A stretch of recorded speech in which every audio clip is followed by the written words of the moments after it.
Ahoj, my tady máme další naší recepční komunitního centra Tulipán Jablonec a to je Ivetka, kterou máme moc rádi. Tak Ivet, řekni nám, jak jsi se dostala do Tulipánu.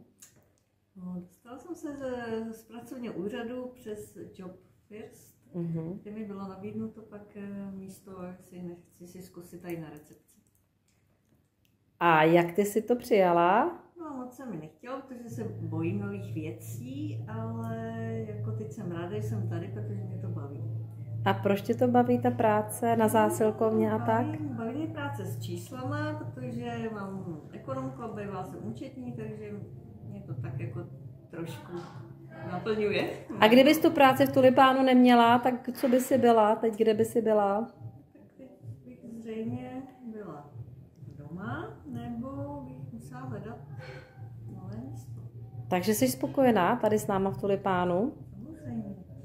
Tak my jsme taky rádi a děkujeme Ivetě za rozhovor. Ahoj.